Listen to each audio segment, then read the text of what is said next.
Well, I'm excited this morning. So I want to start with, what time is it? What time is it? Well, if we look at our clock, it'd be 9:35, right? We could look at our watch, we could look at our phone, and we just know that basically church starts around here around 9.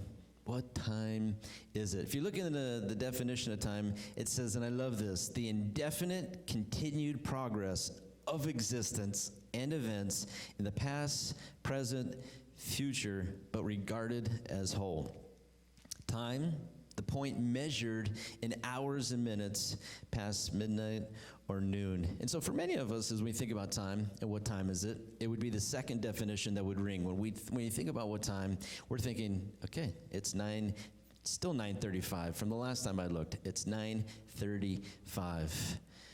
But Google gives a really great explanation, the indefinite, continued progress of existence, which all of us are existing this morning, and the events of the past, which we lived yesterday, the present, which we're here now, and we're happy and excited and full of love and grace, and the future, everything will happen the rest of today and tomorrow this week in our lives, which is regarded as whole.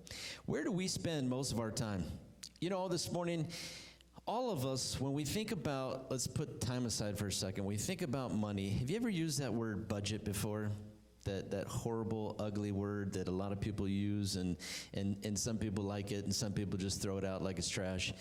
But people budget and try to budget money. But have you ever tried to budget your time? Have you ever sat down to budget your time? We have 24 hours in a day, 1,440 minutes, which is the equivalent 24 hours. We have 365 days every year, and we have 8,760 hours every single year that we get to live. And this year, it's almost over, right? 2023 is right around the corner. Things that we have in common that all of us budget our time with: sleep, work, eat, and fun. Now, if you think of those four things, all of us budget, hopefully. Now, I'm sure this morning, all of us budget time for sleep. And when we don't budget time for sleep, what happens? We get cranky, right? If we don't budget time for sleep, we can get cranky. We can get a little nasty. We also, unfortunately, which some people like, some people don't, we budget time for work. Sometimes bills got to get paid, lights got to stay on, right? So we got to make a little money now and then, right? And so some of us, we budget time for that. This one's really important. How many of us budget time to eat? And the funny thing with eating, it's similar to sleeping. Some of us, if we don't eat, we can get a little cranky and nasty too. We can get a little cranky, and we can get downright wonderfully nasty. But one of the things that's really, really important is budgeting time for fun as well. God created life to be full and full of life. And though we have to sleep, yes, we do. And yes, most of us do have to work. And we have to eat, because if we don't eat, we're going to die. What do you spend your fun time on? What do you spend your fun times on? Kids, you know, parents spending time with kids actually is, the amount of time is slightly up this year. The amount of hours being worked, slightly down this year. In France, Greece, Italy, and Spain, people spend more time eating. In France, Greece, Italy, and Spain, spend more time eating than most all other European countries. But the country who spends the least time eating is United States. The average time spent eating for us, 63 minutes. Isn't that wonderful? Now we shift into a different thought. Top jobs for 2022. If you were to get and want a new job at a decent paying job, top jobs for 2022. Number 1, information security analyst. Sounds like fun. Number 2, nurse practitioner. Number 3, physician assistant. Number 4, medical health service manager. Number 5, a software developer. 6, data scientist. Number 7, financial manager. Number 8, statistician. Number 9, lawyer. Number 10, speech and language pathologist. These are the top 10 jobs sought after this year. Top side jobs. This is where it's good, right? Top side jobs, best in the stock market. Uber, Lyft, driving, dropping off food, selling old junk online, flipping Amazon deals, real estate, writing books, delivery of groceries. The happiest jobs, though, so not the most sought after, but the happiest jobs, teaching assistant was number 1, early childhood teacher, number 2, sound engineer, event planner, heavy equipment operator, contractor. The happiest, as Google says, these are the happiest jobs. Teaching assistant, early childhood teacher, sound engineer, event planner, heavy equipment operator, contractor. Now we shift to something different. Leading causes of death. Number 1, heart disease. Number 2, cancer. Number 3, COVID. Number 4, accidents, strokes, respiratory disease, Alzheimer's, diabetes, and pneumonia. Now, all of these things, from the definition of time, top jobs, happy jobs, leading cause of deaths, what do they all represent? So from time management, top jobs, happy jobs, leading cause of deaths, getting to church late.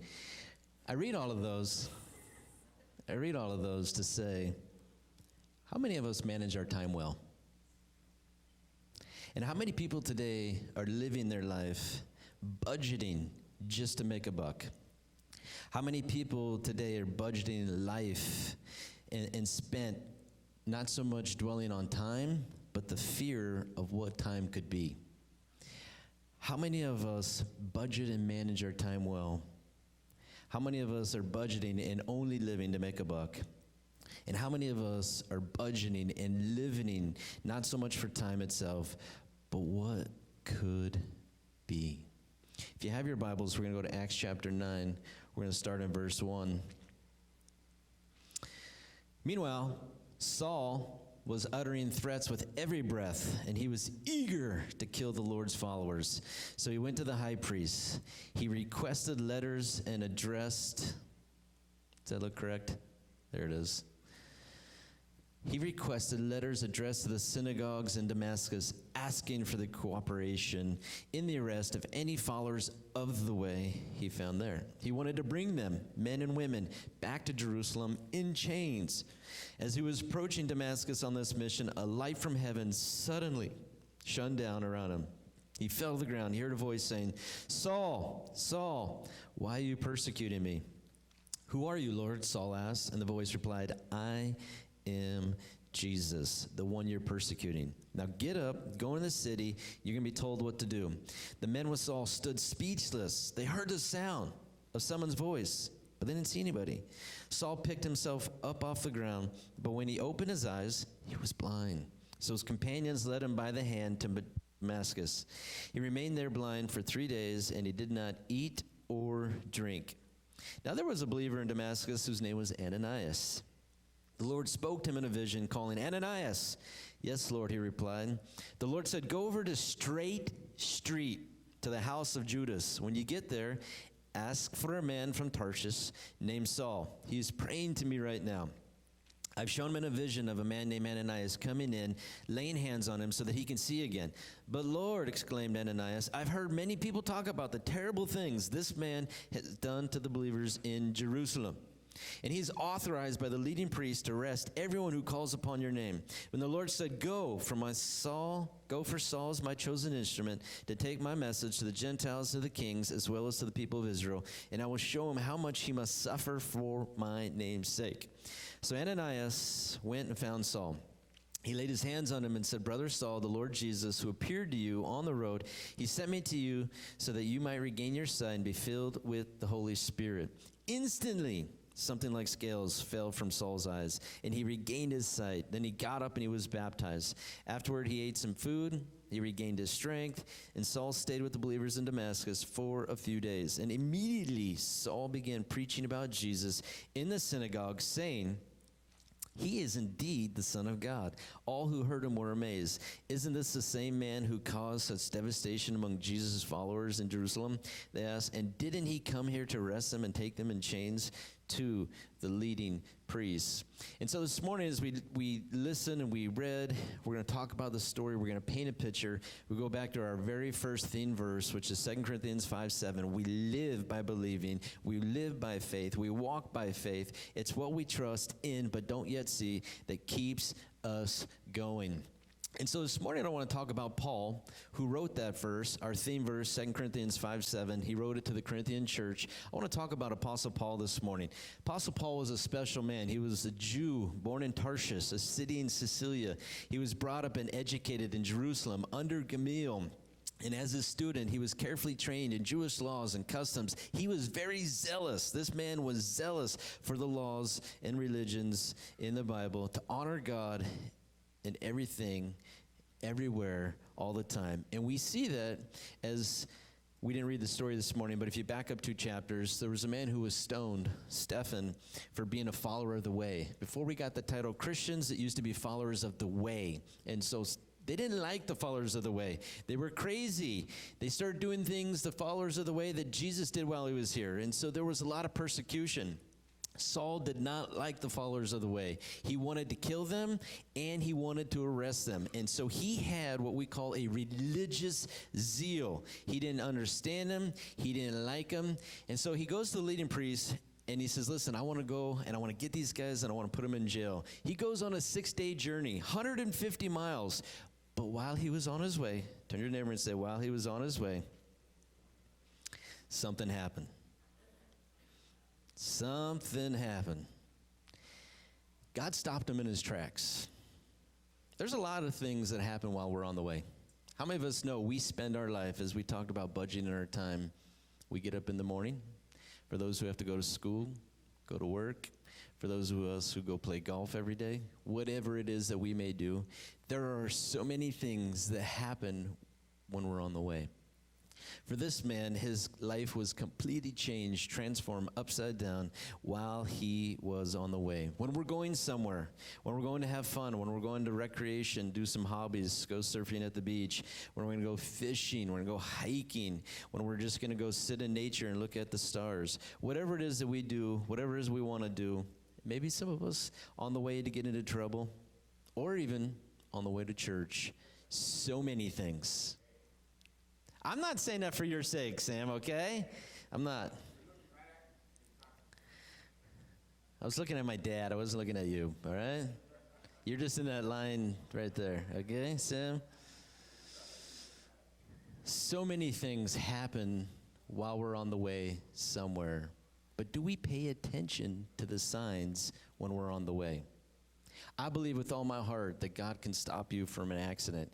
God can stop you from so many horrible choices and things in life if we pay attention to the signs while we're on the way. But how many of us know we're busy? You know, Kim and I, we were on the way, just spent a little time together last night. And as soon as we're pulling out of our street, this car swerves into our lane, and then he quickly swerved back, and we look at him, and what is he doing? He's sitting there on his phone. Man, if we weren't paying attention, we could have easily got sideswiped by this guy. There are so many things that can happen if we don't pay attention. Time is precious. We know how to budget money, some of us. But do we budget our time? And are we paying attention to the signs and wonders that God is doing? So as soon as Apostle Paul gets stopped, it says that there is this great light. It appears, and it is so powerful, like this flash of light. It blinds him by the light. It reminds me of what Jesus said about himself. John 8:12, Jesus said, I am the light of the world. If you follow me, you won't have to walk in darkness because you have the light that leads to life. John 9:5, while I'm here in the world, Jesus said, I am the light of the world. John 11:9, Jesus replied, there's 12 hours of daylight every day, and during the day, people can walk safely. They can see because they have seen the light of the world. This light this revelation. And so for Apostle Paul, he has a revelation of Jesus Christ. And then he gets the privilege to hear the voice. And Saul's like, who in the heck are you? Jesus says to him, Saul, Saul, why do you persecute me? What do you mean persecute Jesus? Was he persecuting Jesus? Maybe not directly, but he was persecuting people of the what? Of the way. Jesus said, listen, if you persecute my sons, my daughters, my brothers, my sisters, it's like persecuting me, right? It's one of the greatest things about being a follower of the way or a Christian today is who has our back? God has our back. Do we have to go out and fight all of our own battles on our own? Or can we let God handle our enemies? Who can handle our enemies better, us or God? Now, we all can come up with mean, nasty, horrible things to say and do to people, but when God takes care of somebody, God who created the heavens and the earth, God who fashioned the stars, the sun, the moon, and the beautiful ocean and the waves that crash so perfectly that we can ride surfboards and boogie boards and body surf them.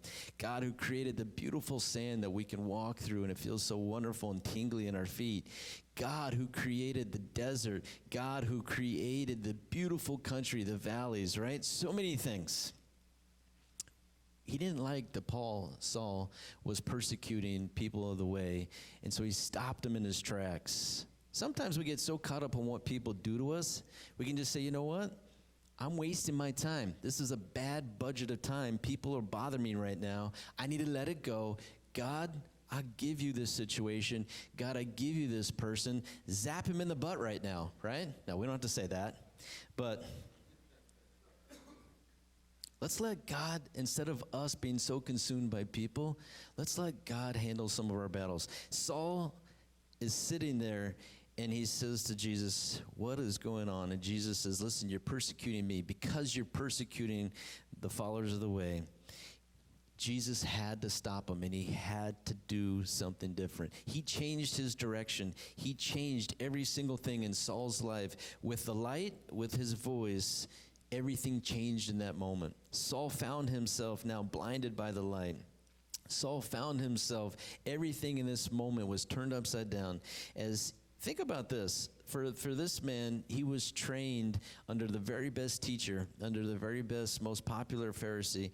He had great schooling. He had great training. He was so wise, and he understood so many things. He memorized, and he understood rules, laws, regulations. He understood politics and everything that was going on in that time with Rome and with the Jewish people. But no matter how powerful he was, no matter how well off he was, did not matter, because in that minute and in that moment, you know what he learned? Somebody else is in control. No matter how in control I feel, no matter how strong and powerful, how smart and wise I feel, you know what Saul realized in this moment? There is someone greater than me out there. Wow. Man, the God that I used to think about, wow, something's different now. He finds himself blinded. God blinds Saul in this story, but you know what? We also can be blinded by somebody else. 2 Corinthians 4:4 says this, Satan, who is a god of this world, blinds the minds of those who don't believe. They're unable to see the glorious light of the good news. They don't understand the message about the glory of Christ, who is the exact likeness of God. Matthew 15:14 says, ignore them. Blind guides lead the blind. And if a blind person guides another, they're both going to fall in a ditch. So as we're talking about this story, we're bringing up what happens to Paul. Everyone else who was with him in that moment was speechless, because no one had experienced anything like this in this moment. They hear this flash of light. They see the flash of light. Then they hear this voice speaking from heaven. And so everyone who was with him, they are all dumbfounded and speechless. Because not only for Saul, who becomes Paul, which is another story, not only was it for him, but everyone else there, they were a part of this massive interaction. Turn to your neighbor and say, this massive interaction where God was going after one person. God was going after one man. All that he did to speak, to reveal himself to one man, it still left everyone else speechless. Still left everyone in there speechless.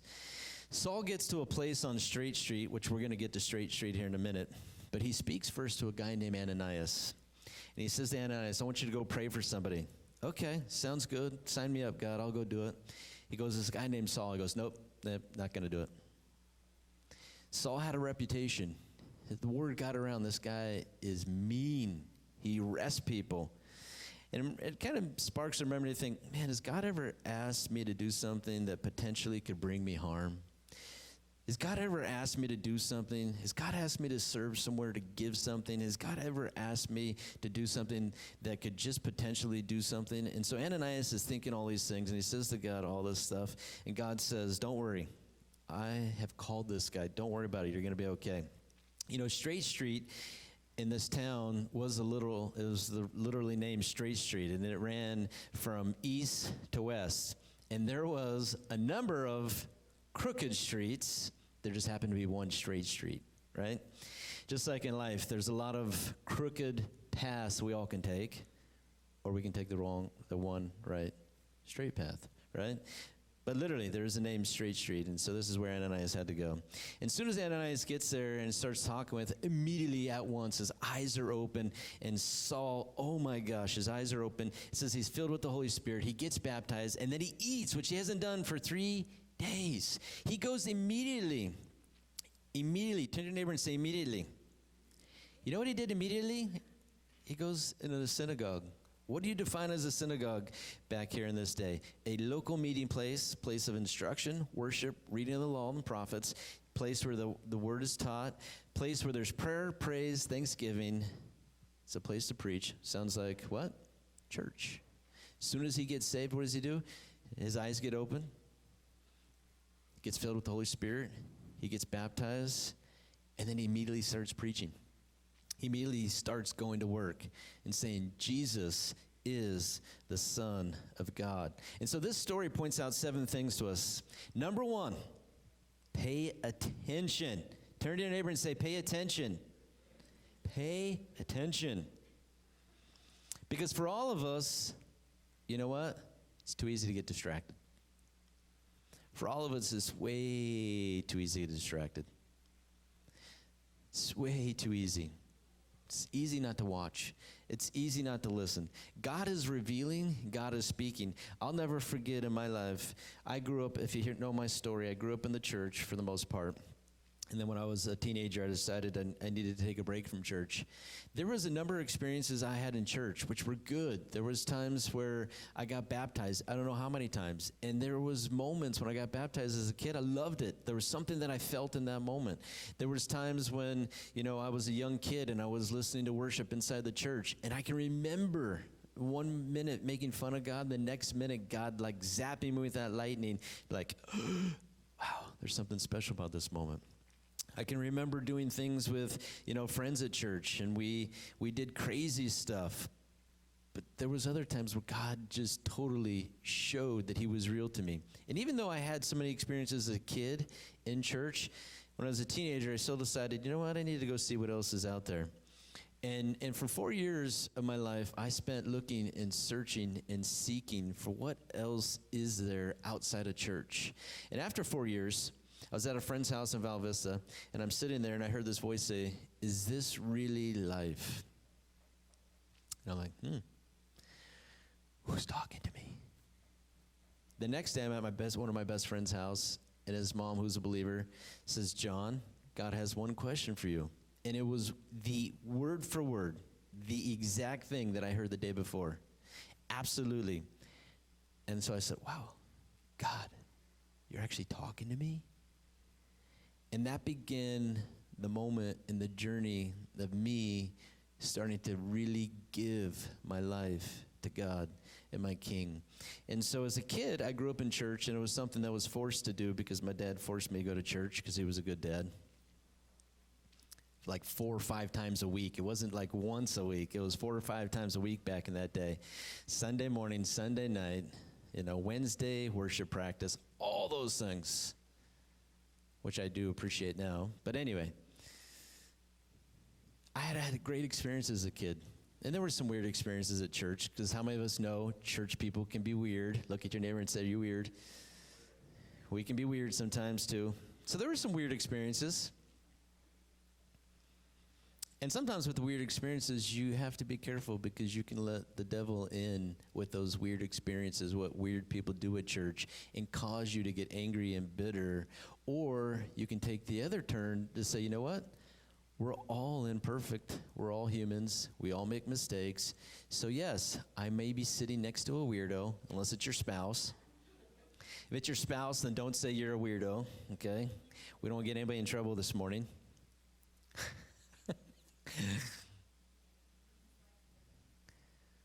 So there's good things that happen here. But there are weird things that happen, because how many of us know? We say weird and do weird things sometimes. But don't throw everything out that happens in the church, because we are all imperfect people on the way somewhere.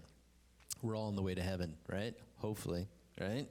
Turn to your neighbor and say, hopefully. Whew. Hopefully you are.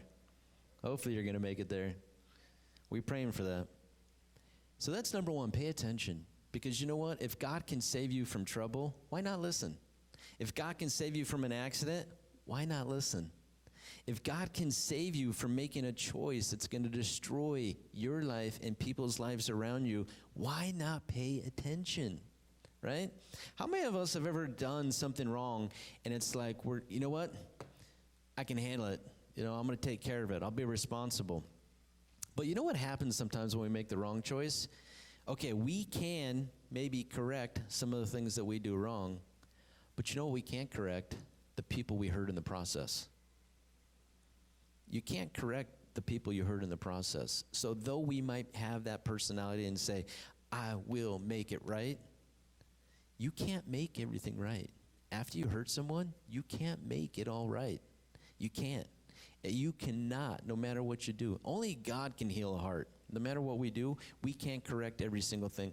Only God can. So that's why, let's pay attention. Life is short. No matter how many days we have here, let's pay attention and do the right thing. Number two, big or little jobs for God, they all matter. In this story, we see a man named Ananias, and he's not mentioned that many times in the Bible. But you know what he's mentioned?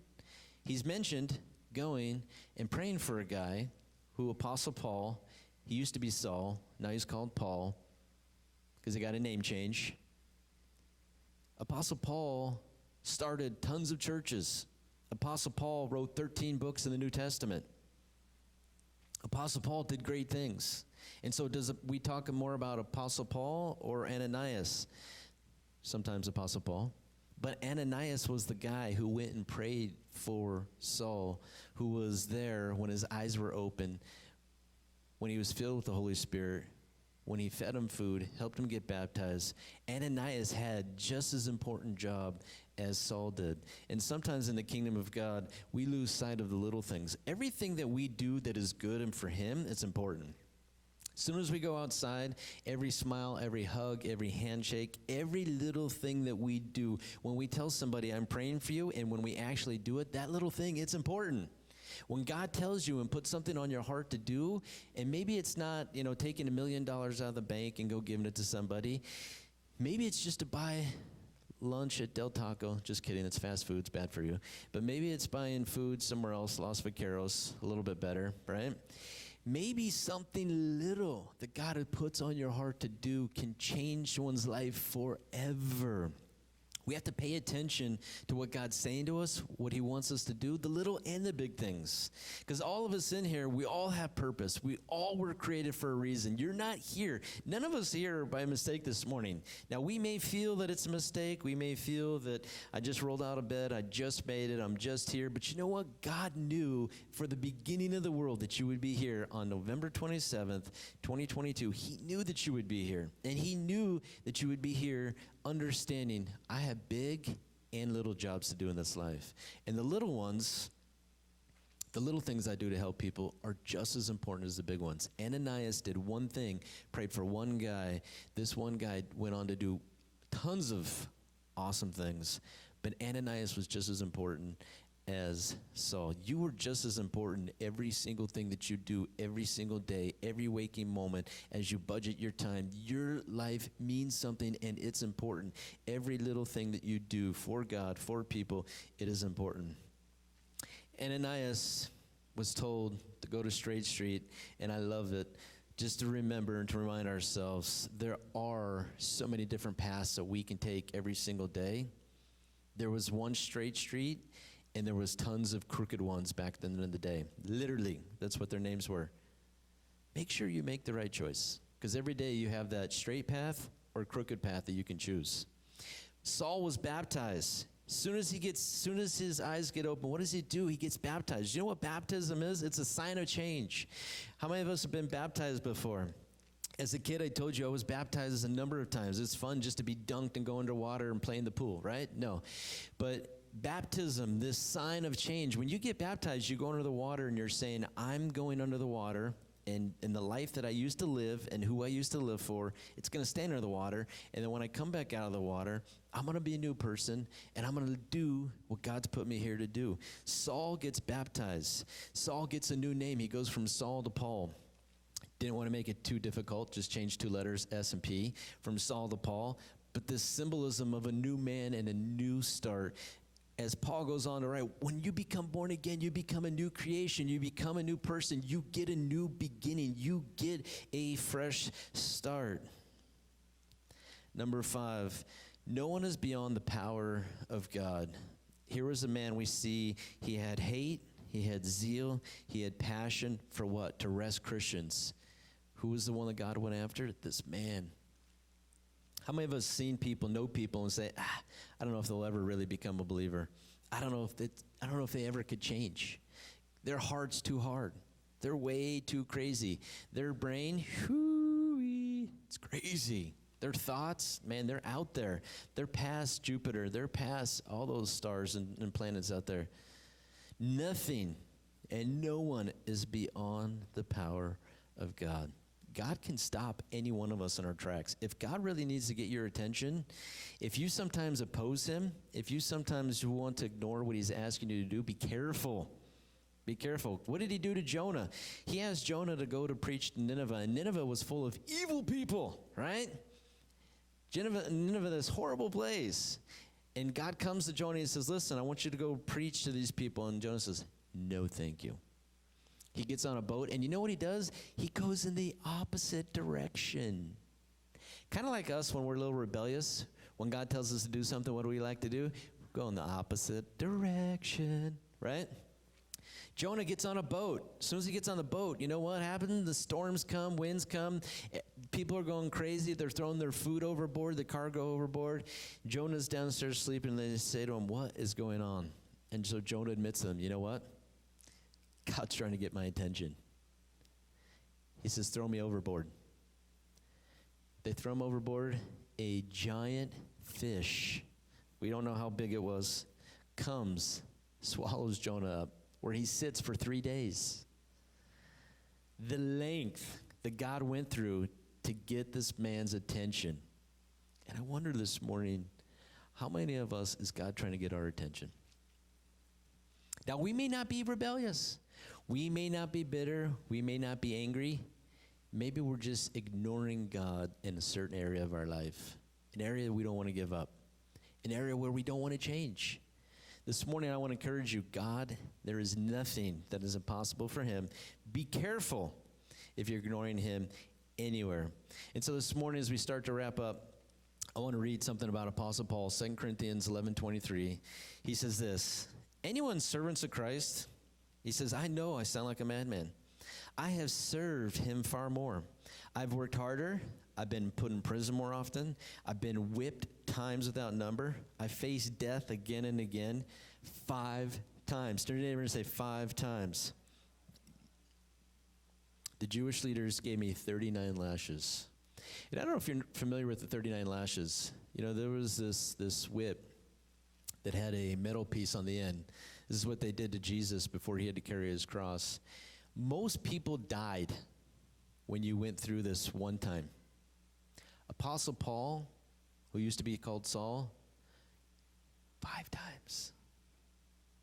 This guy was bad to the bone. Shipwrecked, whipped. He was beaten with rods. They took rocks and threw it at him to try and kill him. 3 times he was shipwrecked. He spent a whole day in the sea, no boat, nothing. He faced danger, rivers, robbers. He faced danger from his own people, the Jews, Gentiles. Faced danger in cities, deserts, on the seas. Faced danger from men who claimed to be believers, but they really weren't. He says, I've worked, verse 27, hard and long, enduring many sleepless nights. I've been hungry, thirsty, gone without food. I've shivered in the cold with nothing to keep me warm. This was the man who penned that verse that we started our theme with is, man, I walk by faith, not by what I see. I live by faith, not by what I see. At the beginning of his life, it started really well for Saul. Best schools in town. He went to the very best. At a young life, he was trained from the very best teacher you could get and pay for, the absolute best. He had the best training. And he spent years being trained by the best of the best. For Paul, Saul, he grew up and he became just exactly like his teacher. Strong, wise, powerful, all of those things. Understanding the first few books of the Bible. Understanding the rules and regulation. God gave the Jewish people 10 commandments, and you know what they did? They turned it into hundreds of laws. The Jewish people, they took 10 commandments and they made hundreds of laws, and they became so zealous and so passionate. We got to follow all the rules. And so he was passionate about this. He was zealous about this. And he started arresting Christians. And in that moment, what happened? God stopped him in his tracks. And you know what he said after he met Jesus? He goes, everything I did in my life up to this point, I counted as trash. Because now I know Jesus. Jesus changed everything for me. So much so, he's willing to be whipped, beaten, shipwrecked. He was willing to work, make tents for a living so that he can preach the gospel, travel. The faith that he had in Jesus Christ, it changed everything for Paul. And so we know when he said, I walk by faith, not by what I see. It was something that was very real to him. Paul, when he was on the road, Paul, when he was on the way, he's walking. He's hanging out with his people. As Paul was walking along, what happened to Paul? Things got dark. As Paul was on his way to arrest people, everything became dark for a minute.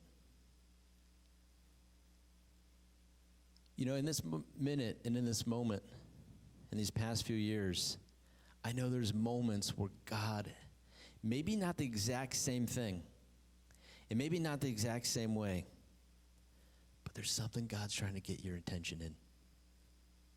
He shook the life of this man. Why? So that he could see. There was things in his life that were dark, even though he thought they were light. When you look at light and darkness in the Bible, you know what it is? It's revelation and ignorance. It's revelation and ignorance. What is Jesus Christ? He's the revelation of God our Father in heaven. I'm the light of the world. I am the revelation of the message and the love of God who created you, and he loves you. And I wonder this morning, how many of us are sitting in the moment of ignorance instead of revelation? Because I know for even for me, no matter who I am, no matter my age, there's probably at least one thing that God's trying to get my attention in.